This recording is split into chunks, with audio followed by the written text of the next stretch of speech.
This podcast episode is brought to you by The Cry Lounge. The Cry Lounge is an independent publishing company founded by this podcast's host, Bonnie Orbison.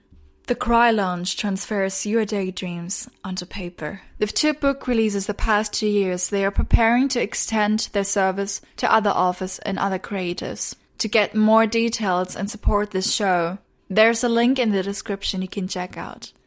The Cry Lounge looks forward to meeting you. My name is Bonnie Orbison, and this is my podcast, Bonnie's Legends.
Welcome to another episode of Bonnie's Legends.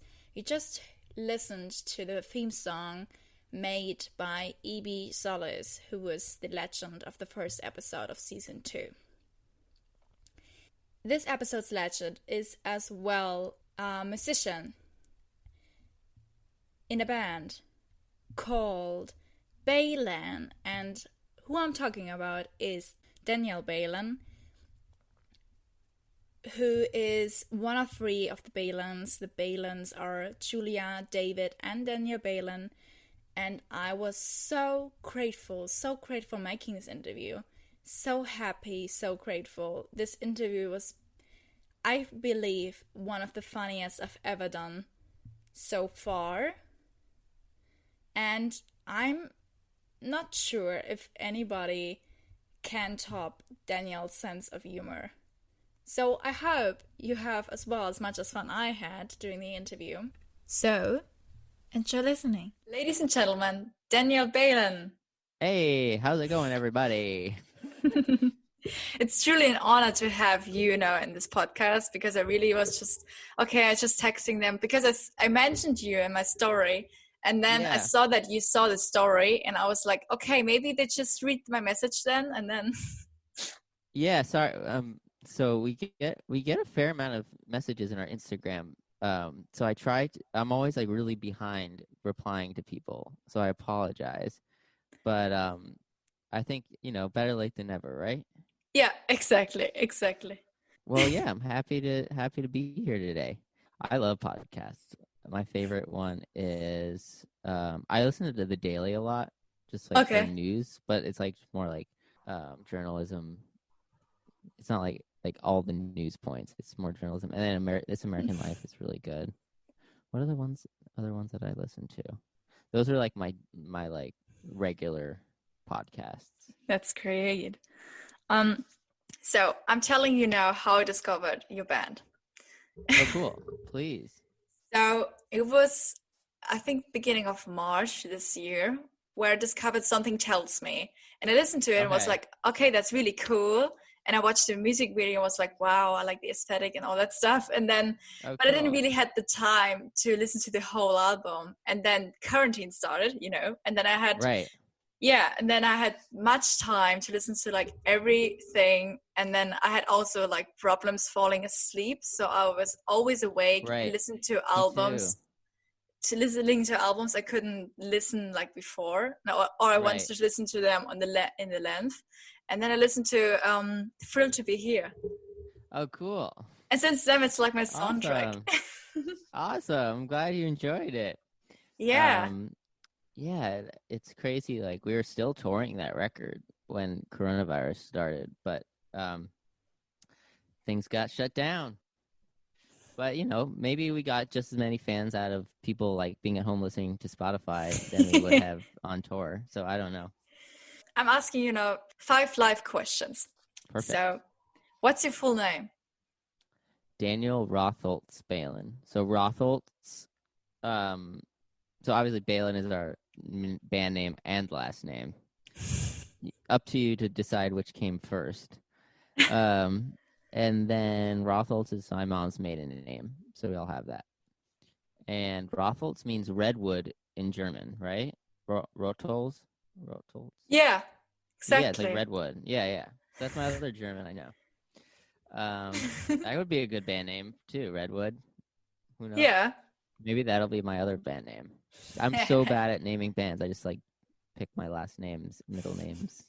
Yeah, but it's really tricky. It's really tricky because there's so many beautiful band names out there, and then you have to choose one. But you also like sometimes you can get stuck with a band name like that you don't like, and you could realize later that your band name's like racist, like Southern acts that have to change their names now. Better just Yeah. go with your last name, but they should have known Yeah, anyway. So shame on them. exactly. And also like you don't know how it's gonna Google, right? Like Yeah. we have a band named we're friends with named Joseph. That's the band name. It's not any of their names. It's just Joseph. Is that the Um, band The Free Girls? The Free yeah, they're Woman? three sisters. They're incredible. I listen Um, to them too. oh, great. No, you should listen to them more. They're great. But they had trouble with their Googling because Joseph is so general. Hmm. That it was really difficult to Google them. Our name is also a Spanish town, Hmm. so a lot of like um like parades in the town of Bailen come up. Yeah. So I guess we also have like a lot of bachata Hispanic music that comes up when you type Bailen because Bailen means dance in Spanish, which is Yeah. really not good for Googling. Yeah, or But as of Twitter, now, when you're searching in Twitter like Bailen, you find like all these Spanish people who are tweeting and you're like, right? It's like okay. wait. So like we had some people come to our shows that thought they were going to like like a bachata concert. And it wasn't Oh. that at all. So, but I'm fine with it. I like when people call us Bailen instead of Balin. I don't care. But if you're Googling Bonnie Orbison, you get always getting this one concert from Roy Orbison and Bonnie Raitt. Oh, wow. That's pretty fun though, right? That's a good one. Yeah. Are you related to Roy Orbison? No, no, no, no, no, no. Oh my God. Okay. That would be perfect. That would be perfect, but I'm not. Orbison, you should just say you are. No one's gonna know. And then I'm getting in trouble with the family. Sure. Apparently we're related to Irving Berlin. Like Oh. he's on our father's side, he's like a distant cousin. And we've gotten a bunch of messages from Balins across America saying, I think we're related and we're related to Irving Berlin. And they tell the same story that my dad tells. And so like, all right, it's gotta be true. But it's interesting. Family lineage is it's really fun. Yeah. When's your birthday? May 26th. My brother is my twin brother, so his is also May 26th. He's the drummer. Say a song which describes you the most. A song that describes me the most? Probably something off of the mixtape that we released after Thrilled to Be Here. Mm-hmm. Let's see. Probably 25 for the last time. Yeah. I like that one. That kind of paints a picture of my life. Pretty nice. Describe yourself in 2, 3 sentences. 2, 3 sentences? What is this, a SAT question?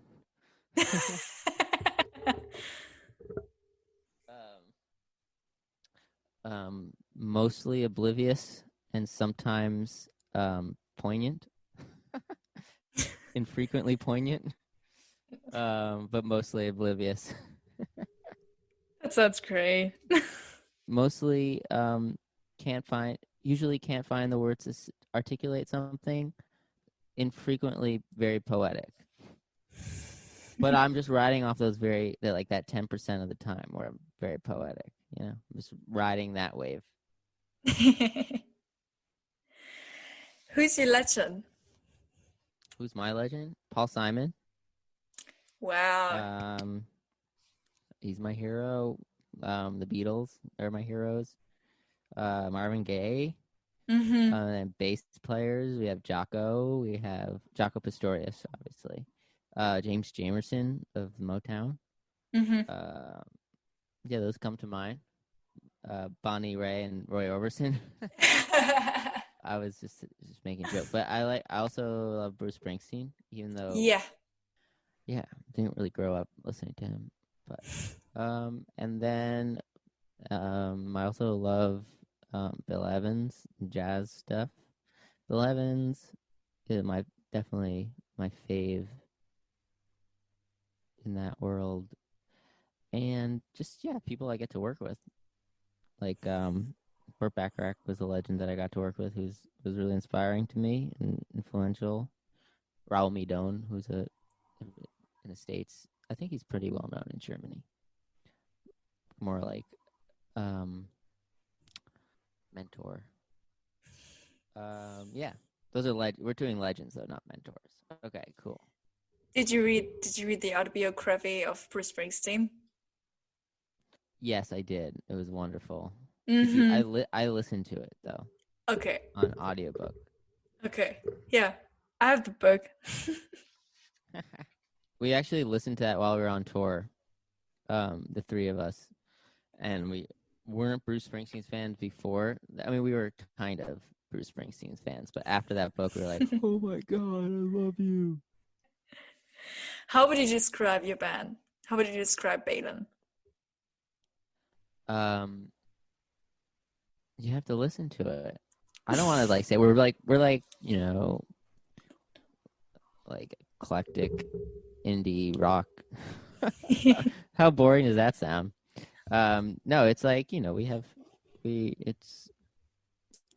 all are instrumentalists and we all sing in 3-part harmony. And Julia plays electric guitar and acoustic guitar most of the time. I play bass and guitar, and David plays drums. And we like producing our own stuff and making good music. But you have to listen to it, honestly, because you can only go so far with like the genre blends. Yeah. It's like how many interviews or like reviews like, this band mixes a unique blend of rock and roll, fusion, and funk. Like, all right, great. Actually, on Wikipedia, it's standing alternative. Alternative? Okay, cool. Sweet. I'm down with I'll just say that then. Whatever you want me to say, Wikipedia, you're the boss. I'll go with alternative. Alt. Tell me what's everybody's position. Like, who's singing? You've all three are singing. Yeah, Julia sings. She has more of an alto voice for a woman. So it kind of fits really nicely with me and David's vocal. So like her sweet spot is kind of like a third above our sweet spot, which makes for really good harmonies. Mm-hmm. And we all kind of sing equally. Julia sometimes sings more because she's the coolest one of us. But it kind of depends on, like, we usually sing the songs we wrote most of. So we all finish the songs together, but every song more or less was started by the individual. And David plays the drums and sings, and he's got like the more Bruce, like he can really do that like sexy rock and roll voice. And I'm more of like the soft singer.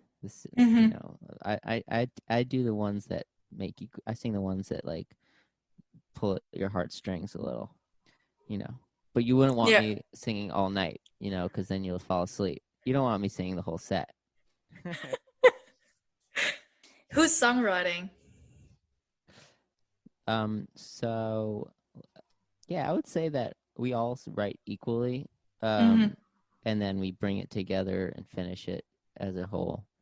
It's always better when we do that. It's been really hard in quarantine because we haven't been able to be with each other and write. and something it comes out that you never thought would come out when you do it, all three of us. But the initial spark generally comes from one of us separately, and then we bring it together. But yeah, all of us do the writing, vocal, music, and lyrics. We all work on it. And who's producing? You said you kind So of produce on your own. So I'm thrilled to be here. We worked with a producer, this guy John Congleton, who did like Saint Vincent, War on Drugs, a lot of legendary albums. He's a legend. You should have him on your podcast. Thrilled to be here. We worked with John, but a bunch of stuff on the mixtape we produced ourselves, and yeah, I mean, going forward, we'll probably be producing a lot more of our stuff too. But the labels never want to give you full reins on your debut album. They want a professional involved. Producers are really great for making you see like another side of the song, and kind of like reining you in when you need to be reined in, and seeing big picture and thinking more macro versus micro, and really thinking about the record. And I think producers are also like helping you with mixing and mastering that stuff. Because for sure, yeah. Yeah. I mean, mixing. Sometimes the producer doesn't mix, but in this case, John mixed our record. And then we have someone else. Usually have someone else master the record. Okay.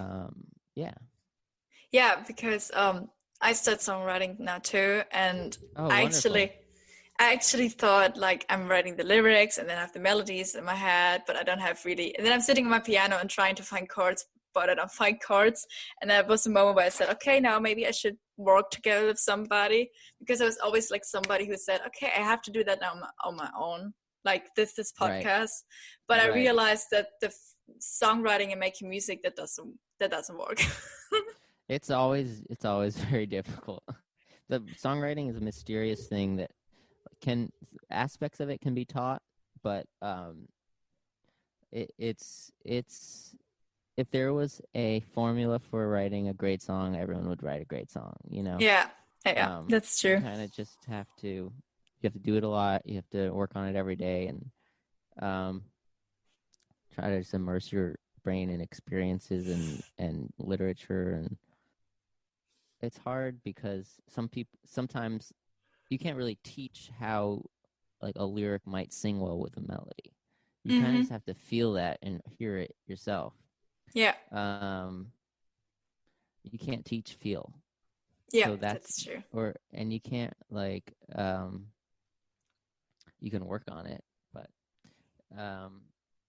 you can teach like what aspects of like lyric writing have worked in the past, but you can't like teach how to write a good lyric, Yeah, that's true. I read so many pages. Like I was always songwriting, and then, for example, songwriting lyrics, and then I read so many pages on the internet, like how to songwrite and that stuff. And I was like, okay, I don't do it like that. I don't do it like that, but I do it like that. God, and I was that sounds like a scary place. How to songwrite Google.com. I don't know. Yeah, it's got. It didn't work for me. It's got to come from within, baby. But I think like like lyric writing, like there's cool rules to have, like to strive for, like specific experiences, make it specific rather than broad, or write about what happened instead of how you feel. Like those kind of things are good guidelines, but like in the end it's got to come from you, Yeah. So there you go. That's my spiel. How is the songwriting process going with you three? So can I imagine that like everybody's reading the lyrics and then... Oh, so like right now during quarantine, or like when it's usual? Or like in general? All in general. Yeah, usually we will bring something in. Right now we can't, which really stinks, but we'll usually bring something in and kind of like write out the lyrics and then start editing the lyrics. And some people will fight usually about what's good and what's bad about the song. And I'll be like, no, that's good. How can you not see that that's good? And David will be like, no, it's bad. How do you not see that's bad? And then we'll usually work on it after some pain and suffering and make it better. So the usual thing with siblings. Yeah. Yeah. So yeah, but usually we like to write it out on a piece of paper, the lyrics out on a piece of paper, so we can all see it, and we each have our own copy of it. And then we'll usually play it out, but then sometimes we'll just put it into Pro Tools or Logic and like work from a groove or a loop or something like that, and kind of riff over it and try to figure it out that way. But it kind of all depends on the song. But lately we've been doing it on Zoom and just all in Logic and Pro Tools. So we'll see if that ends up making a good record too. Yeah, but my brother and I, we're working together. So he has a how you say factory. Oh, cool. Like what kind of factory? A no, studio? No. It's called Start Your Sales, and he's like a coach, and he's doing business sales for other businesses. And for example, during this quarantine, he asked me to do his advertisement, like writing his ads. How are you saying ads? Yeah. Yeah. And he was always like, yeah, you do that better. And then I did it. And then he's like, now, okay, you have to change that. And also doing like some video animation stuff for him. And he's like, just do it like this. And I'm like, I want to do it on this way. You know, it's always like this. Right. Well, you know, sometimes it's difficult because there's no like mystery to each working with each other. Like, you know, the whole backstory. Yeah. But on the other hand, like, you're not afraid to say something sucks or like try to make it better. You're not like, and if you have a blowout fight, like you're back to normal the same as you ever were an hour later. So I don't know if that's a good thing or a bad thing, because then you fight more, and without consequences. Yeah. Like if you're working with like a friend or something, you have like a blowout fight, like say the worst possible things to each other, meanest shit that you would never say to anyone, like you're probably not going to recover from that fight for a long time. Yeah. If it's a normal, but with your siblings, it's like you're back to normal an hour later. Yeah. Even though it's painful. Yeah. So I mean, there's that. It doesn't make it that much fun when you don't get along, but sometimes you need that friction to make something better. Otherwise, it'll just sound like super vanilla and boring. Yeah. Like, would you really want to listen to a sibling band that didn't fight? I don't think so. Like, there's something wrong with you, dude. Yeah. How did the work with John Congleton came up? We got signed to Concord Records, and then we were trying to just like meeting producers to work with and working on songs with producers. And the one we did with him was just the whole day was awesome.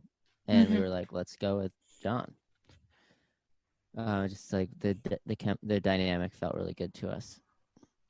That was really it, and we really, really loved the records he had made before, like especially the David Byrne St. Vincent record that he had made a couple years ago or worked on, and all the St. Vincent stuff, and we just thought it was the right move. It felt really like I don't know, St. Vincent's really big in New York City, and it just felt pretty legendary to work with the dude behind all that stuff. Yeah.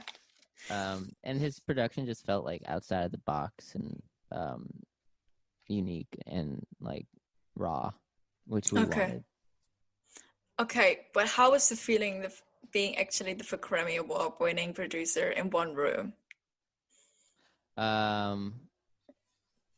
It was cool. He doesn't really talk about his Grammy too much. He doesn't brag of that. There was one moment where like we were fighting over something, and I had like we were both telling my brother like different things from the sound booth into the live room, and I said one thing and John said another thing, and John was like, all right, well, the only one in the room that's won a Grammy says to do this.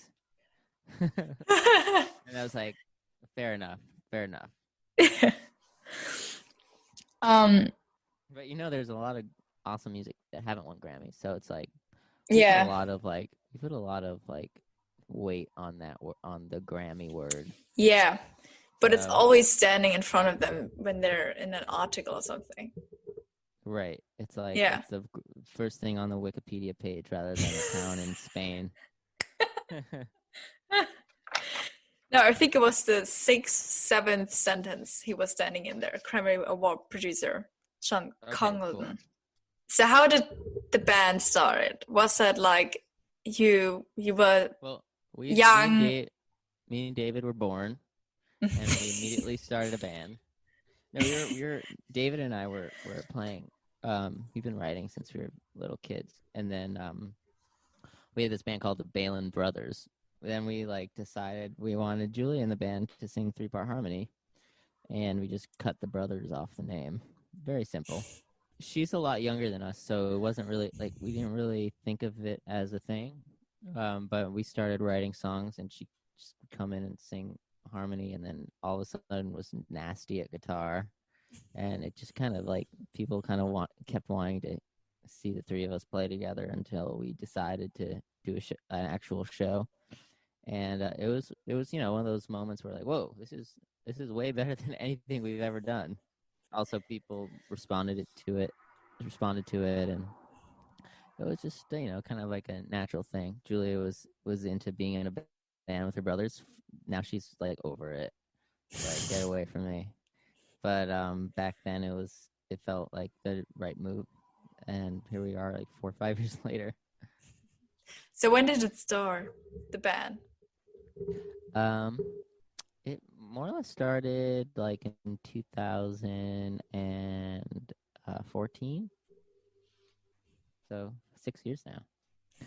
But we didn't really get serious about it until I was doing that music. I was doing a Broadway show, and I moved to London starred in a West End musical for 2 years, New York and then London with breaks in between. But it's called Close to You. It was really fun. But so I was doing that for a while, and also Dave and I were working with Raoul Midon, so we were busy doing other projects. And then when I got back from London, Dave and Julia visited us in London. We started playing visited me in London while I was working there, and we started playing shows there. That was about 2015, and then 2016 we moved back. I moved back, and we started playing shows really consistently, and started touring under Bailen, as the name Bailen, 3 of us. And then 2017, we got signed, which was really exciting. So you're an actor? I dabble in it. We all actually dabble in it, but it was more of a concert musical. Okay. So I was in it because I played 7 different instruments on it and sang, and I danced a little too, which is fun. But yeah, you can check it out. It was called Close to You. Burt Bacharach. I will do. At the Criterion Theater for a while. All the ads make it look really cheesy, but it wasn't cheesy. But when you market a Broadway show, it's gonna be cheesy unless it's like Hamilton. But the show was really special. It was just really great musicians and great music, and Burt Bacharach. Yeah. One of the greatest. So it was really cool to be part of. Who's the boss of you? 3. The boss? Yeah. Definitely not me. It would be a draw between David and Julia. David acts like the boss, but Julia really is the boss. You know what I mean? Yeah. Julia's got the final say. And David's definitely acts like the boss. But I don't think we have a boss, though. It's very democratic, our whole business here. Our whole enterprise is very democratic. There's no king. There's no queen. Is it different to be twins? For example, comparing your relationship with David to your relationship to Julia. Is there a difference? Not really. I mean, David and I are twins, but we're not like twins, you know. Sometimes we forget we're twins. We're just siblings, really. We just happen to be the same age. We don't like read each other's mind or like telepathically, you know. We're just good at dealing with each other. Okay. But I would say the only twin thing we are is like we're really like he plays drums and I play bass. So there's nothing better than a twin rhythm section, if you know what I mean. Like the pocket is like telepathic. That's the only place we're telepathic in, though. Okay. And as a kid, you didn't wear the same clothes? Briefly, we wore similar clothes but different colors. Okay. Yeah. But that was when we were like babes. What did you do before that? What did David do and Julia do before the band? So, David and I have always been playing music together. So musically, we were just doing our brother's band, and Raul Midon. And then David also is a filmmaker, so he made all our videos that you watched. And so he was working. He was actually working as a videographer for Victoria's Secret for a while before the band made him too busy. So that's a fun job for a guy in college. And but yeah, he does music videos for a lot of bands around New York and video work. But he's really good at it. So what I said at the beginning, that the music videos of this aesthetic was like hitting me, he will take it as a compliment. Oh yeah, he'd love that. That was on him. And then Julia went to school for acting, she was in high school for like a performing arts high school for acting and musical theater. So she's done that too, but she's still in college majoring in literature, and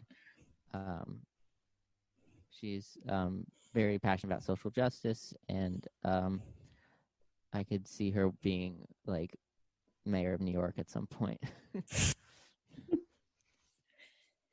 Hold on.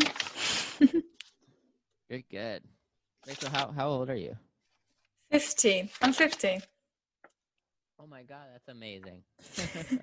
You look a lot older. Yeah, I know. Like my brother is living in Barcelona, and I was there last year for 2 weeks, and all his friends around were like, "Oh, hey, do you want to come with us to the party?" And I was like, "I'm 14. I don't know. I can ask my brother." That's great. Because they all thought I'm like 18 or something. Yeah, that's what I would think. Well, that's good. It means you'll have more opportunities to do things, I guess, from a younger age. You can fake your age and like get into concerts and stuff. Yeah, but my brother really like teach me to do that. Like he always gave me the mindset to start really early, and I was always like the 15, I want to start my career, and then I came out with this podcast, and I also self-published my book some weeks ago. Wow. Yeah. Congratulations. Wow, you're busy. Yeah. What's the book about? It's a love drama story. Oh, cool. Well, good luck with that. That's really inspiring. Thank you. What are your plans for today? Today, I have to finish a song. I cleaned the bathroom. Posting something in social media. I have to post on social media. I have to call my grandma. But yeah, most importantly, call my grandma and then finish the song I was working on. Yeah, but we just had I have a lot of like students as well, like songwriting students and bass students, guitar students. Great. And a lot of them had to cancel yesterday and today because of the hurricane, because everyone lost power and they can't. Yeah. There's no Wi-Fi, so I'm pretty free. But I'm here in New York with power, so. If you want to have John Congleton on my podcast, then he should give me his mail address. He would murder me. I'm sorry, I can't. Aww. You can hit him up on Instagram the same way you got to me. Okay. Well, the way you got in touch with me was fine. I got it.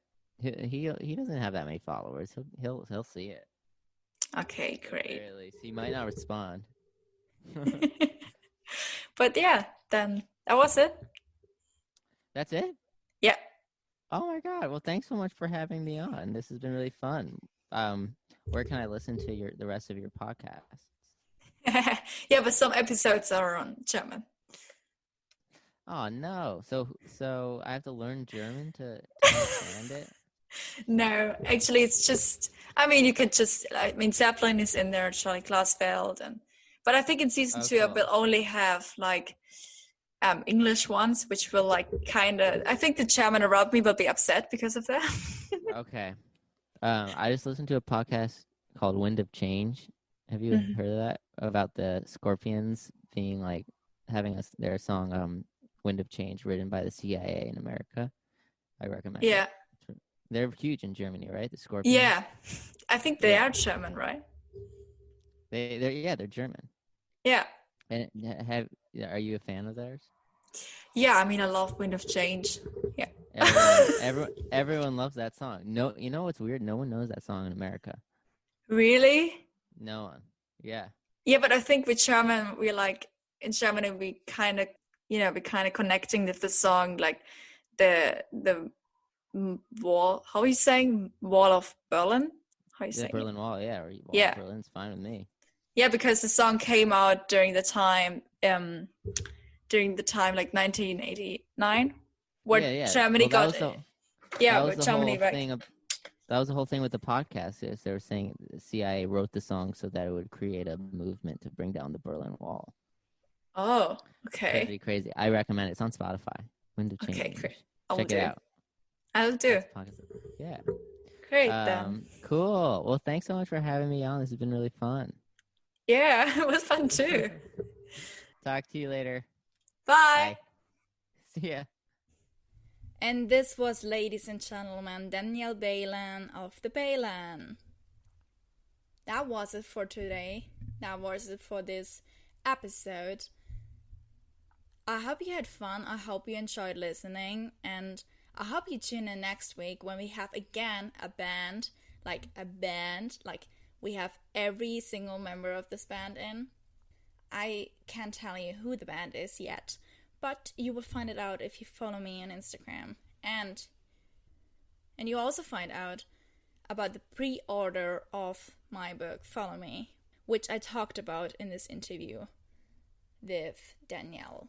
So make sure to follow me on Instagram, Bonnie Orbison. And if you want to see bonus content from this episode, then you can also check out my Patreon. And you'll find your happiness of bonus content of Daniel Bailen. Have a wonderful Sunday evening, afternoon, morning. I don't know where you are. I don't know what time it is. I just wish you a wonderful vibe. And see you next week. Your host, Bonnie Orbison.